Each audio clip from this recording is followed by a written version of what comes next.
Bismillahirrahmanirrahim. Assalamualaikum warahmatullahi wabarakatuh. Bapak Ibu dosen yang saya hormati, perkenalkan saya Tati Trikusumawardani dari SMP Negeri 5 Sukoharjo. Hari ini Selasa 13 Desember 2022, saya akan melaksanakan tugas praktik mengajar mengenai struktur teks persuasi guna memenuhi tugas PPG dalam jabatan kategori 2 Universitas Pancasakti Tegal. Terima kasih. Wassalamualaikum warahmatullahi wabarakatuh.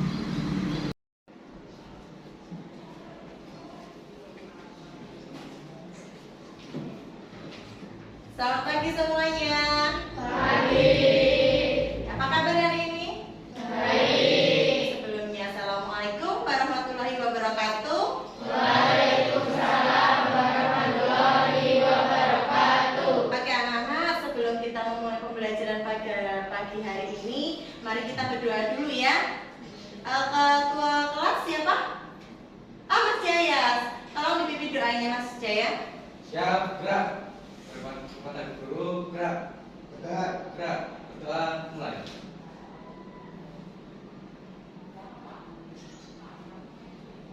Doa selesai. Anak-anak, di sini Bu Tati akan mengecek kehadiran kalian terlebih dahulu ya. Yang ada silahkan angkat tangan ya. Yang pertama, Afan. Gak hadir. Kemana Afan? Sakit ya. Terus Alfi, Arifatul, Aulia, Berlian, Diva,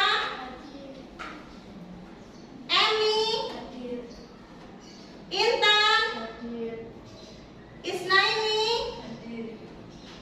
Jaya, Hadir. Mutiara, Nadisti, Nazril Arif, Hadir. Natasha, Reni, Fakir, Hadir. Retana, Rizka, Sekar, Siti, Vita. Berarti yang nggak hadir hanya Afan ya, karena sakit. Sudah berapa hari Afan tidak hadir? Satu hari. Kita doakan semoga Afan cepat sembuh ya teman-teman ya. Amin. Kita belajar mengenai apa? Siapa yang masih ingat? Teks persuasi ya, teks persuasi. Pengertian teks persuasi ya. Apa itu teks persuasi? Siapa yang tahu? Teks tentang apa? Teks yang berisikan ajakan. Oh iya benar Mbak Intan. Teks persuasi adalah teks yang berisikan Ajakan. Ini dalam pencapaian pada hari ini kita akan menganalisis struktur teks persuasi yang didengar atau dibaca. Terus selanjutnya tujuan pembelajaran.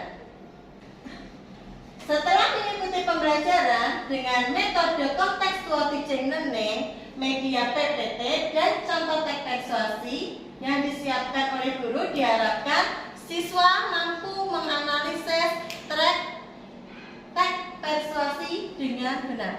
Menganalisis struktur teks persuasi dengan benar. Jadi setelah nanti tadi memberikan materi, terus kalian mempelajari contoh dari teks persuasi dan PPT ini, nanti kalian dapat menganalisis struktur teks persuasi dengan benar. Oke. Langsung ke materi anak-anak ya. Struktur teks persuasi. Struktur teks persuasi ada 4. Yang pertama, pengenalan isu. Terus yang kedua, rangkaian argumen. Yang ketiga, pernyataan ajakan. Yang keempat, tanda dasar kembali. Nah, di sini tadi akan dijelaskan satu persatu. Apa tahu pengenalan isu itu? Pengenalan isu adalah atau yakni berupa pengantar atau penyampaian tentang masalah yang menjadi dasar tulisan atau pembicara. Jadi di sini anak-anak, di pengenalan isu ini di awal dari teks itu kalian diperkenalkan mengenai masalah apa yang akan dibahas, ya, yang akan diangkat. Nah, terus setelah kita diperkenalkan, kemudian kita ke rangkaian argumen. Rangkaian argumen yaitu berupa sejumlah pendapat penulis atau pembicara terkait dengan isu yang dikemukakan pada bagian sebelumnya. Jadi tadi kan pengenalan isu, terus di rangkaian argumen ini berisikan pendapat-pendapat. Pendapatnya siapa? Penulis, ya, yang menanggapi mengenai pengenalan isu. Pada bagian ini dikemukakan pula sejumlah fakta yang memperkuat argumen-argumen tentang isu yang sedang dibahas. Kehadiran argumen ini berfungsi untuk mengarahkan dan memperkuat sebuah isu. Jadi seorang penulis itu ketika memberikan pendapat itu tidak hanya sekedar mereka berpendapat, melainkan mereka juga diberi fakta-faktanya, ada fakta-faktanya yang mendukung pendapat tersebut. Selanjutnya, pernyataan ajakan. Pernyataan ajakan yakni sebagai inti dari teks persuasi yang di dalamnya dinyatakan ajakan kepada pembaca untuk melakukan sesuai apa yang diinginkan oleh penulis. Pernyataan ini itu mungkin disampaikan secara tersurat atau tersirat, ya. Jadi sesuai dengan tujuan pengertian teks persuasi tadi, teks yang berisikan ajakan. Nah, di sini ajakan dari penulis itu dikeluarkan atau dimunculkan pada bagian pernyataan ajakan supaya apa? Pembaca mau mengikuti apa yang diinginkan oleh penulis. Oke, struktur yang terakhir, penegasan kembali. Penegasan kembali merupakan pernyataan-pernyataan yang mempertegas argumen dan ajakan supaya pembaca tergerak untuk mengikuti ajakan penulis yang biasanya ditandai oleh ungkapan-ungkapan seperti demikianlah, terus oleh karena itu, oleh sebab itu, seperti itu ya. Jadi ditegaskan kembali apa sih tadi keinginannya penulis itu, kenapa kok penulis itu mengajak, ya, itu nanti ditegaskan kembali pada bagian penegasan kembali. Ada yang ingin ditanyakan? Sudah paham? Sudah. Alhamdulillah. Nah, kelihatan ya belakang? Kelihatan. Oke. Di sini Bu Tati akan memberi sebuah contoh teks mengenai manfaat literasi. Ya, kenapa kok manfaat literasi? Mengingat sekarang anak-anak itu minat bacanya sudah berkurang. Iya enggak? Ya. Iya. Siapa yang suka ke perpustakaan untuk membaca? Tidak ada. Tidak ada. Oke. Ibu berharap setelah kalian membaca teks ini nanti kalian tumbuh rasa ingin membacanya, ya. Oke, kita baca dulu. Nah, di sini sudah ada strukturnya ya. Manfaat literasi. Yang pertama adalah pengenalan Isu. Bu Tati yang baca apa kalian yang baca? Kalian ya. Ya. Oke, mungkin siapa yang ingin membacakan terlebih dahulu? Mutiara, paragraf pertama mau? Oke, silakan. Pengenalan isu. Literasi adalah suatu kegiatan yang akan menambah ilmu kita. Karena di dalam buku pengetahuan yang kita baca, terdapat sejuta ilmu yang akan menambah wawasan kita. Selain itu, membaca juga akan menambah kosakata kita. Dengan banyak membaca, kita pasti akan menemukan beberapa kosakata yang belum kita ketahui maknanya. Dan biasanya, untuk mengetahui makna dari kosakata tersebut, kita akan membaca kalimat sebelumnya. Oke. Terus paragraf kedua, rangkaian argumen. Mungkin Sekar bisa membacakan, silakan Nak, yang keras ya. Rangkaian argumen secara tidak langsung, kegiatan membaca juga akan meningkatkan konsentrasi kita. Kita perlu konsentrasi penuh untuk memahami isi dari buku yang kita baca. Dan jika kita sering melakukan kegiatan membaca, pasti otak kita sudah terbiasa untuk berkonsentrasi dan fokus. Di samping semua itu, membaca juga dapat menjadi salah satu pilihan untuk menghilangkan kejenuhan. Oke. Pernyataan ajakan, Jaya. Pernyataan ajakan. Ternyata banyak sekali manfaat yang bisa kita ambil dari berliterasi. Lalu apalagi yang kalian tunggu? Ayo ditanyakan berliterasi untuk berburu ilmu pengetahuan. Oke, penegasan kembali.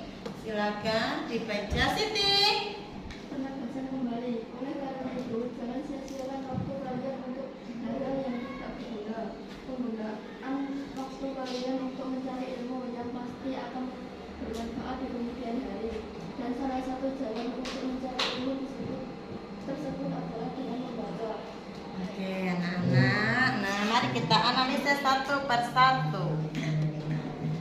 Pengenalan isu. Tadi kita di pengenalan isu kita dikenalkan mengenai apa? Permasalahannya apa? Mengenai literasi. Terus pada rangkaian argumen berisikan pendapat tentang apa? Bentar. Kenapa toh kok harus membaca? Iya kan? Ya, kenapa kok harus berliterasi? Kenapa kok harus membaca? Karena dengan membaca kita daya konsentrasi kita itu akan bertambah. Terus pada pernyataan ajakan, mana kalimat yang menyatakan pernyataan ajakan? Iya, kita diajak untuk membudidayakan berliterasi untuk berburu ilmu pengetahuan. Terus kita jelaskan kembali dengan kata oleh karena itu jangan sia-siakan waktu kalian untuk hal-hal yang tidak berguna. Nah, sekarang kalian pahamkan kenapa kok kalian harus berliterasi? Kenapa kalian harus mengurangi bermain kalian, waktu bermain kalian? Ya, supaya apa? Kalian itu terbiasa membaca dan daya konsentrasi kalian itu akan bertambah. Nah, itu maksudnya tadi mengambilkan teks ini. Ya, sampai sini ada yang ingin ditanyakan nggak? Jelas? Jelas. Membagi kalian menjadi beberapa kelompok.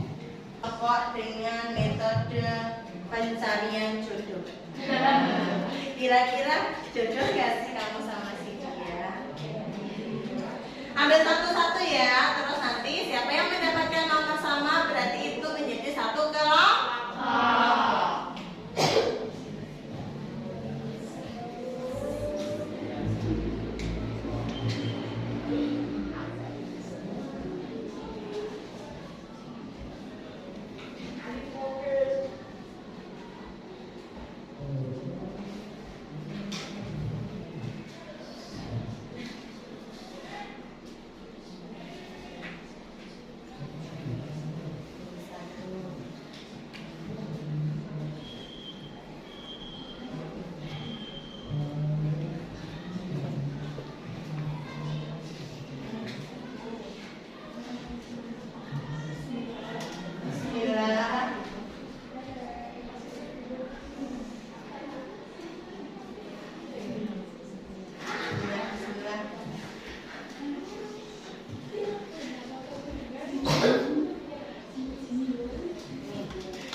Oke, sudah dapat semuanya?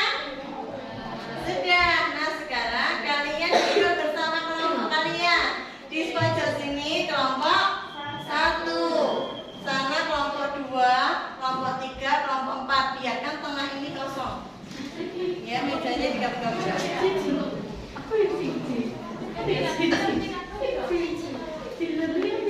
Sini mejanya sambil di.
Ya, ini paragraf pertama ini masuknya di bagian apa?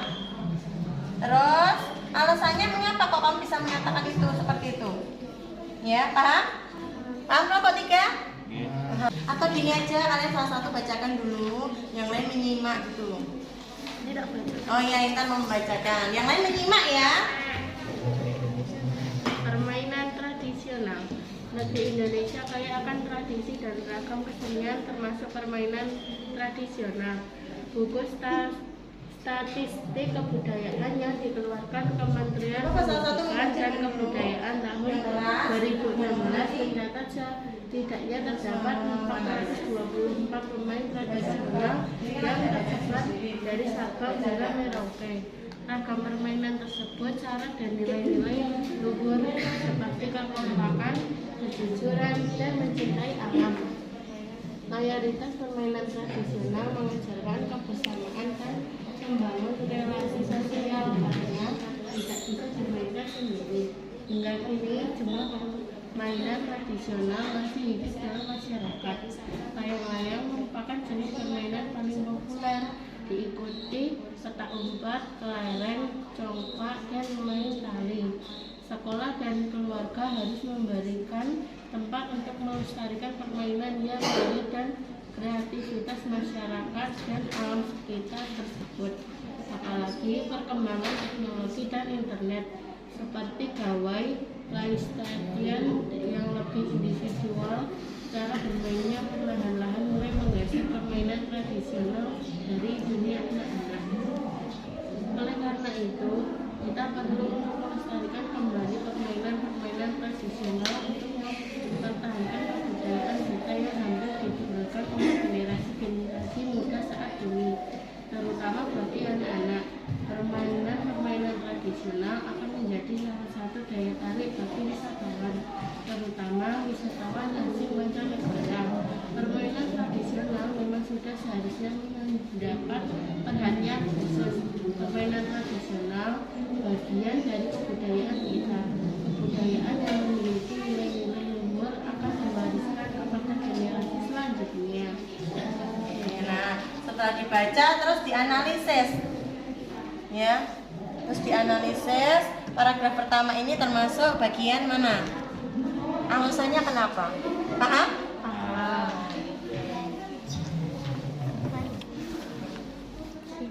Baca aja apa yang keras ya teman-teman juga dengan. Iya, iya sayang, ada apa?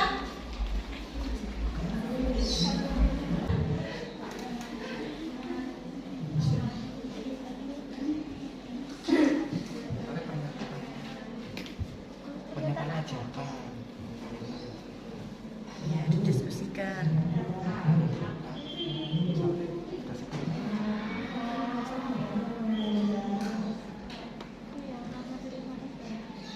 Oke.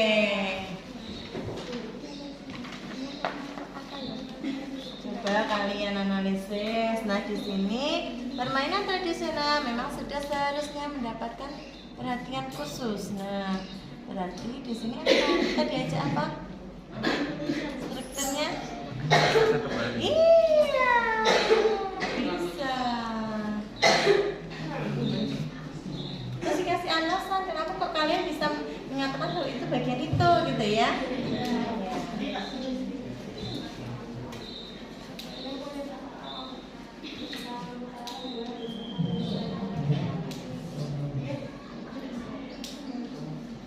Sudah cepet-cepet ya.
dengan nilai-nilai luhur seperti kekompakan, kejujuran, dan mencintai alam. Permainan tersebut Jangan lupa nanti ketua kelompok presentasi ya.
Ini dilepas nggak apa-apa ya?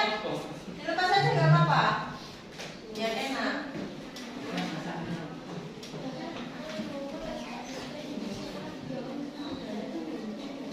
Kenapa kok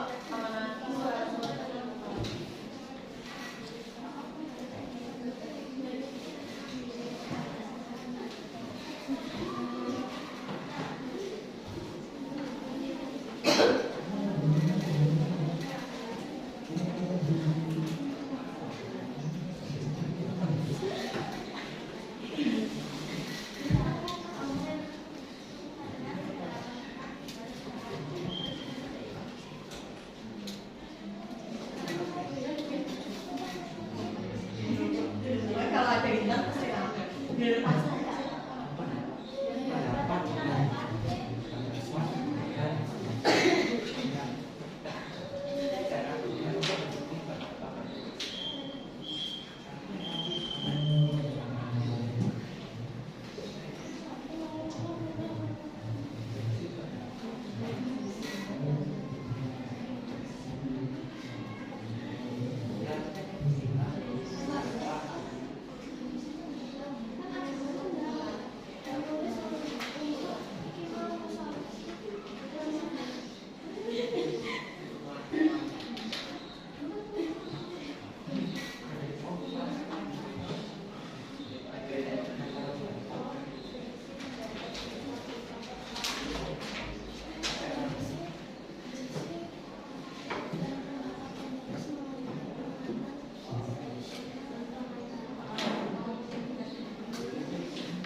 Masih punya ya.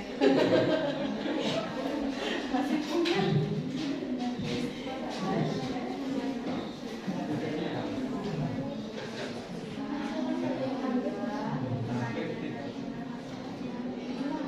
Tadi di sebelah mana nih? Oh, sini.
nulisnya.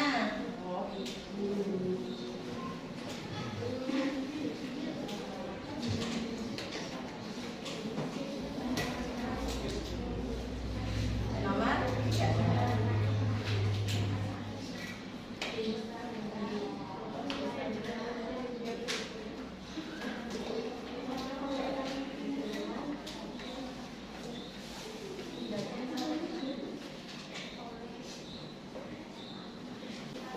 Oke, anak-anak sudah selesai?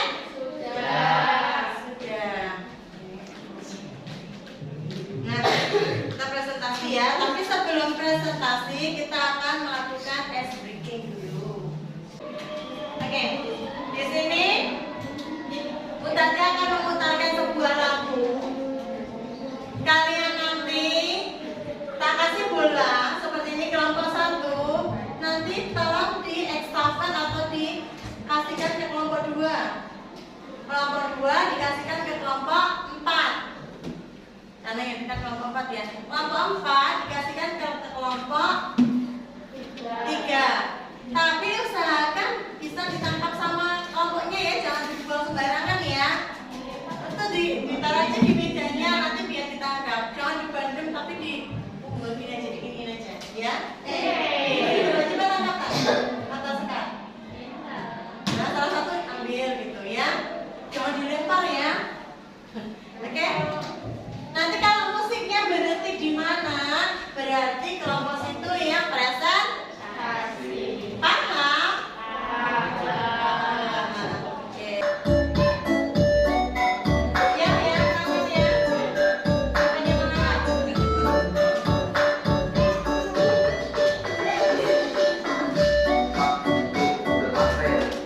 Ya. Di kelompok mana tadi?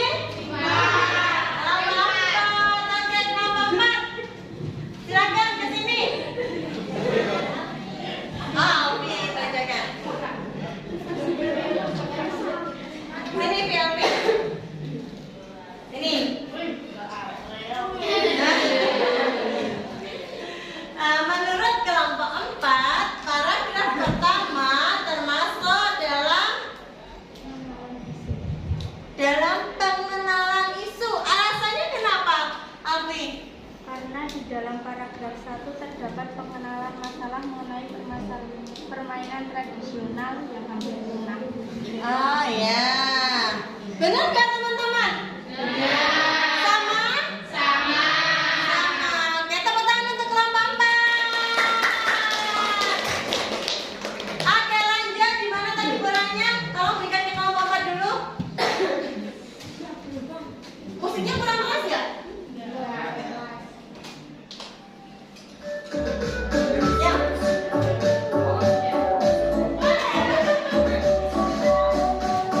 Oke, ya, silakan nomor 2 maju ke sini. Saya bisa ke sini membacakan. Paragraf kedua dibacakan oleh kelompok 2. Cinta jangan bapak. Iya. Menurut kelompok 2, paragraf kedua ini termasuk bagian Rangkaian argumen. rangkaian argumen. Kenapa kok bisa mengatakan apa alasannya? Karena pada paragraf ini permainan tradisional mengajarkan kebersamaan dan membangun.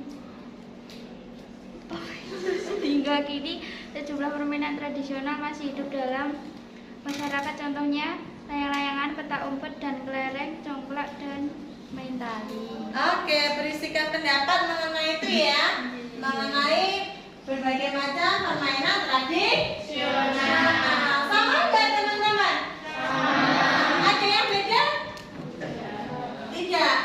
Alasannya juga sama? Sama. Oke, kita lanjutkan.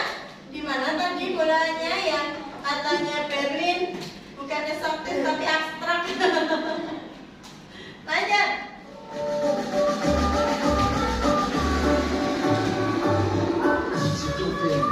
Iya. Siapa yang membacakan? Sekar, sini Sekar. Menurut kelompok 1, sini ya, apa-apa. Sini, oke. Ya keras ya teman-temannya dengar ya. paragraf ketiga. Struktur rangkaian argumen. Alasan karena pada paragraf tersebut berisi mengenai pendapat penulis untuk melestarikan permainan tradisional yang mulai tergeser oleh perkembangan teknologi dan internet.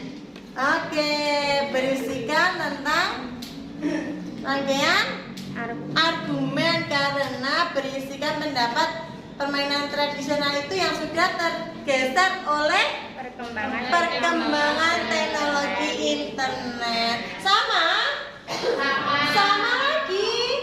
Wah, berarti benar ya. Oke, benar. Tarik kesimpulan pembelajaran hari ini. Kita sudah belajar mengenai apa? Siapa yang bisa menjawab? Ayo, Berlin. Hari ini kita belajar mengenai teks persuasi. Struktur ya? Struktur. Ya, struktur teks persuasi. Persuasi yang meliputi pengenalan isu, rangkaian argumen, pernyataan ajakan, dan penegasan kembali. Oke, benar sekali. Nah, siapa yang bisa menjelaskan apa itu pengenalan isu? Saya, Bu. Oh iya, silakan. Yakni berupa pengantar atau penyampaian masalah. Iya, pengenalan isu berisikan pengantar atau penyampaian masalah. Rangkaian argumen. Saya Bu. Oh iya, Vita, iya, rangkaian apa itu rangkaian argumen? Berisikan pendapat. Iya, berisikan pendapat penulis. Terus struktur yang ketiga yaitu mengenai pernyataan ajakan. Siapa yang bisa menjelaskan apa itu pernyataan ajakan? Saya Bu. Ah iya, itu penjelasannya Bu, gitu ya. Apa itu Intan? Pernyataan ajakan berisikan ajakan penulis kepada pembaca. Iya, benar sekali, yang berisikan pernyataan ajakan dari penulis kepada pembaca supaya pembaca itu mau mengikuti kemauan penulis. Struktur yang terakhir mengenai apa? Siapa yang masih ingat? Saya Bu. Iya, Mutiara. Penegasan kembali merupakan penegasan sebelumnya yang biasanya ditandai dengan kata demikian, oleh karena itu. Oke, benar sekali. Tepuk tangan bagi kita semua. Nah, anak, untuk tugas di rumah. Aduh, kalau sampai tugas di rumah, aduh, Butati tugas gitu ya. Ya, sebagai tugas di rumah, silahkan kalian mempelajari kaidah kebahasaan dalam teks persuasi. Kalian belajar dulu, nanti materinya akan Butati jelaskan di pertemuan berikutnya. Tapi kalian belajar dulu, ya? Ya. Oke. Saya kira pertemuan hari ini cukup sampai di sini. Jika ada salah dan kurangnya, Butati mohon maaf. Sebelumnya, semoga pertemuan hari ini bermanfaat buat kita semua, ya. Bila itu